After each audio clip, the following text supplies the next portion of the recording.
Labadiena, sveiki atvykę į Marijampolę, sveiki įsijungę OptiBet A lygą ir šiandien tai yra rungtynės, kuriuose Marijampolė Sūduva susitinka su čempionato lyderiu, su Panevėžio klubu. Tai yra atkeltos 22-ojo turo rungtynės, pakėlęs nykštį į viršų, taip leisdamas suprasti, kad viskas tvarkoje, o čia Panevėžio bandymas ir Markas, kalbu apie Klimavičių, kalbu apie Dubrą, čia smūgis ir kamuolys lekia šalia Vartavas. Slystelėjo Pijus Širvys, labai gerą perdavimą iškiša Fiodorovas, čia Kajodė, nėra smūgio. Baltrūnas, labai aktyvus šiandien, geras perdavimas, Kajodė!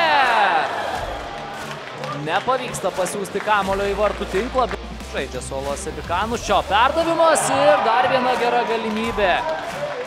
Tautvydo Aljošinas nebeliko. Čia link Kakaravo siunčiamas kamuolys, bet įvartį muša ne jis, o Pijus Širvys.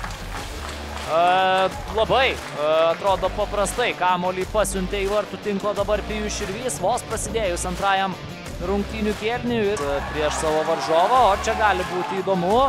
Geras perdavimas, Solos Ebikano smūgis ir niekas. Bartuškevičius duoda leidimą žaisti, Pirogovo smūgis ir Vytautas Černiauskas gelbė. Smitas čia gerai sukovoja ir dabar dviese su Kakarava. Smitas prieš Pirogovą. Čia gali būti taškas šiose rungtynėse. Kakarava ir kamuolys į vartų tinklą neįskrieja. Dabar bravo. Čia Žygimantui Baltrūnui. Kokiu žaibišku greičiu Žygimantas Baltrūnas pargrįžo į gynybą. Realiai šansų Marijampolės Sūduvai išsigelbėti. Viskas.